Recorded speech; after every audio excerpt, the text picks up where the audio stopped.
Hello, the all-cause mortality data through to the end of September has just been published by the ABS, the official data.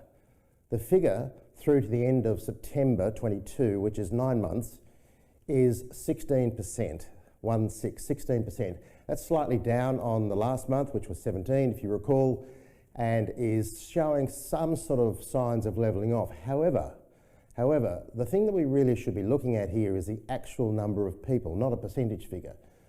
The actual number of people. The actual number of people in terms of excess mortality for this year to date, through to the end of September, is almost 20,000 people. 20,000 excess lives not projected to have ended, but have indeed ended through to the end of September.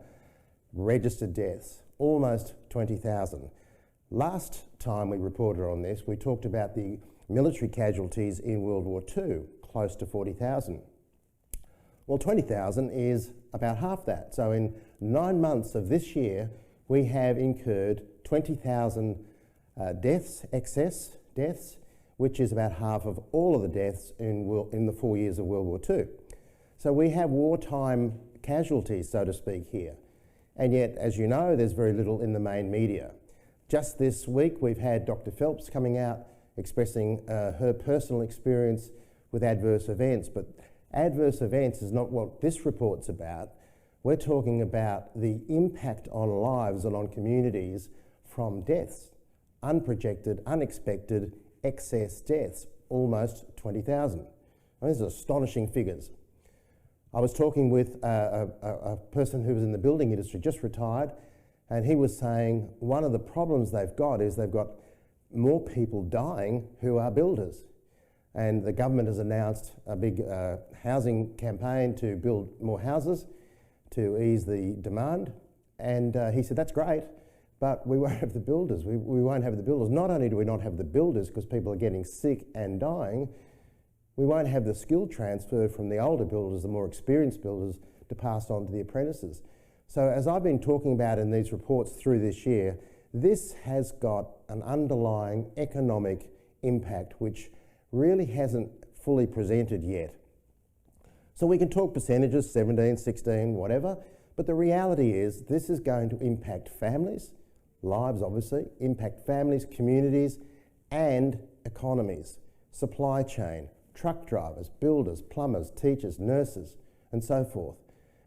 Take a look at this quick interview with Catherine Austin-Fitz. You know, you can't defy reality, and so that is coming out. And of course, we've seen it translate now into market action. So we see in one day the life insurance company trading down 30%, the funeral home trading up 20%. That's a 50%, divergence, if you will. So whether it's integrating into people's lives and their health or integrating into the market action, it's impossible to avoid reality. So today we're talking about the mortality stats, the mortality data, all cause, and it's almost 20,000 year to date.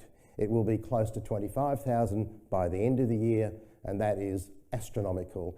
This is going to reach a tipping point, it's going to reach a boiling point, and it may not be too far away. There are cracks in the dam wall, certainly in the US and in Europe, and it's starting to happen here.